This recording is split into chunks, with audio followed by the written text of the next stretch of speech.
Bismillahirrahmanirrahim. Assalamualaikum warahmatullahi wabarakatuh. Langsung saja dalam kesempatan kali ini saya akan menjelaskan sedikit tentang kasus-kasus dalam hak kekayaan intelektual atau HAKI. Hak atas kekayaan intelektual atau HAKI merupakan terjemahan dari Intellectual Property Right. Secara sederhana, hak atas kekayaan intelektual adalah suatu hak yang timbul bagi hasil pemikiran yang menghasilkan suatu produk yang bermanfaat bagi manusia.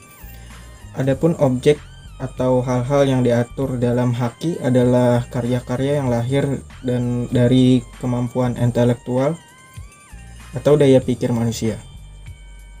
Adapun pengertian lain dari HAKI adalah hak kebendaan, hak atas sesuatu benda yang bersumber dari hasil kerja otak atau hasil kerja rasio, hasil dari pekerjaan manusia yang menalar, di mana hasil kerja itu berupa benda imaterial atau benda tidak berwujud.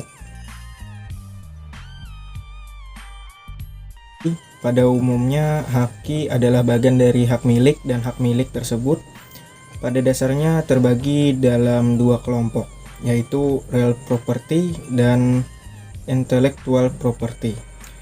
Real property yaitu hak atas benda terwujud, misalnya berupa hak atas tanah, gedung, dan kendaraan. Sedangkan intellectual property yaitu hak atas benda-benda tak berwujud, misalnya hak kekayaan intelektual.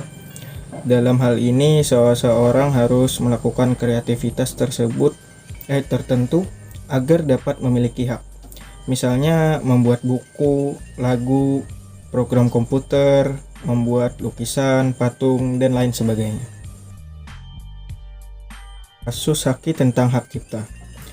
Hak cipta adalah hak khusus yang diberikan oleh pemerintah kepada seseorang yang telah menciptakan sesuatu berdasarkan pemikiran atau keahliannya dalam bidang ilmu pengetahuan, seni, dan sastra. Pencipta adalah orang yang pertama membuat suatu ciptaan yang dianggap sebagai pemilik pertama dari hak cipta atau the first ownership of copyright. Salah satu kasus tentang hak cipta yang terjadi adalah Malgrand Indonesia yang dinyatakan melanggar hak cipta karena telah memakai sketsa Tugu Selamat Datang yang dijadikan logo oleh Malgrand Indonesia tanpa seizin pemegang hak cipta, yaitu ahli waris Heng Ngantung. Sketsa itu dilindungi oleh Undang-Undang Nomor 28 Tahun 2014 tentang hak cipta, tepatnya pasal 40 ayat 1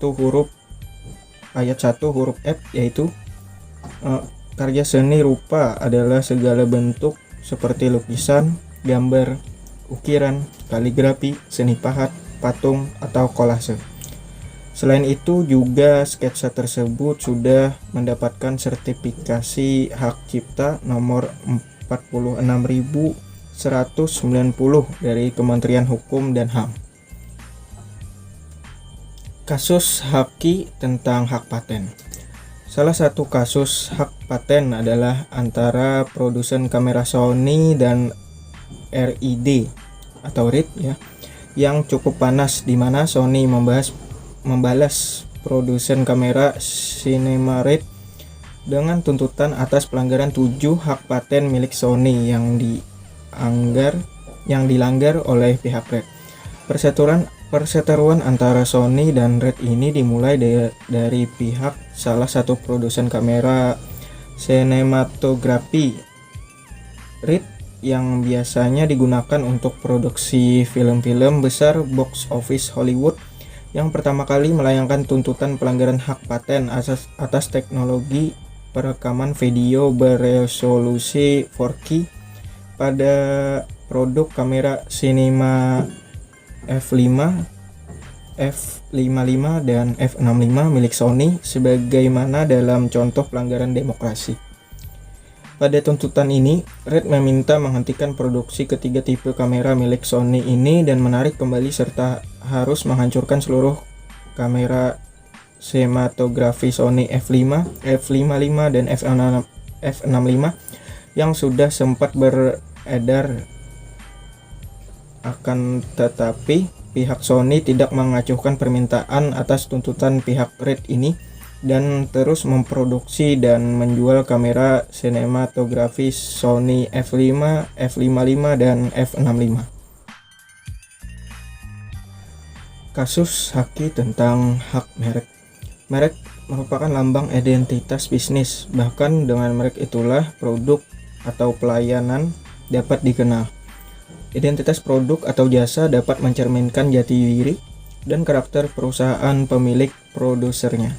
Salah satu kasus hak merek yang Toyota yaitu Toyota Lexus versus Pro Lexus. Kasus merek lokal dan internasional ini menyeret perusahaan otomotif ternama asal Jepang Toyota, Jetosa, Kabushiki Kaisa, dan merek lokal atas alas kaki Pro Lexus milik Welly Carlan. Toyota yang salah satu produk bernama Lexus tidak terima jika ada produk lain yang menyamai nama produknya.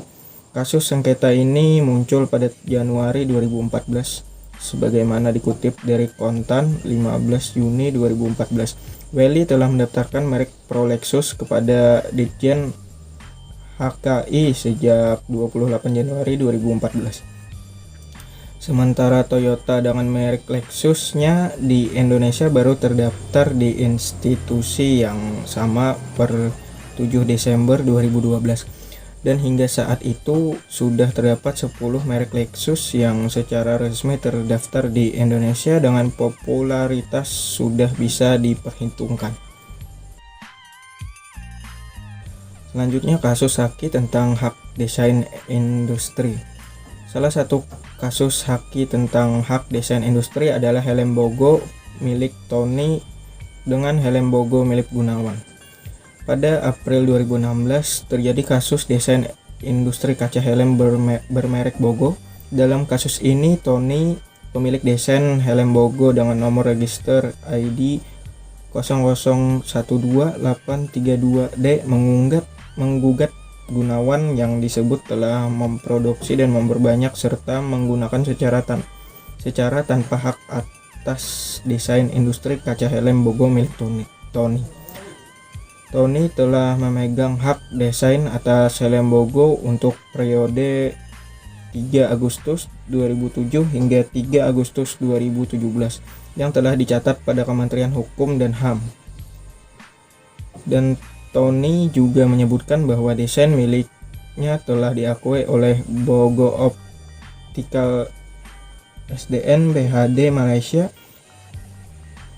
karena ia telah bekerja sama dengan perusahaan helm atas negeri jiran tersebut. Atas perbuatan yang dilakukan oleh Gunawan, akibatnya Tony mengalami kerugian mencapai 700 juta rupiah. Gugatan ini dibawa oleh Tony beserta kuasa hukumnya ke Pengadilan Negeri Bogor. Majelis hakim memutuskan bahwa terdakwa terbukti melanggar pasal 54 ayat 1J, pasal 9 UU nomor 31 tahun 2001 tentang desain industri. Gunawan divonis 1 tahun penjara. Berikutnya kasus Haki tentang hak rahasia dagang. Hak rahasia dagang yaitu hak atas informasi yang tidak diketahui oleh umum di bidang teknologi atau bisnis, mempunyai nilai ekonomis karena berguna dalam kegiatan usaha dan dijaga kerahasiaannya oleh pemilik rahasia dagang.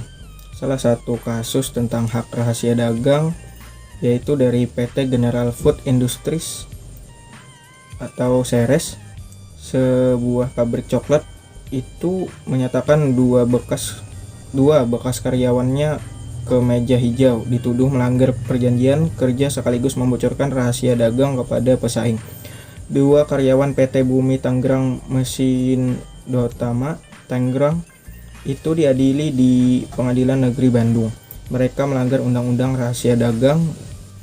General, perusahaan pengolah biji coklat yang berlokasi di daerah Dayu Kolot, Bandung, menuduh dua karyawannya itu melanggar perjanjian yang pernah disepakati. General adalah anak cabang perusahaan Petra Food Limited yang berpusat di Singapura.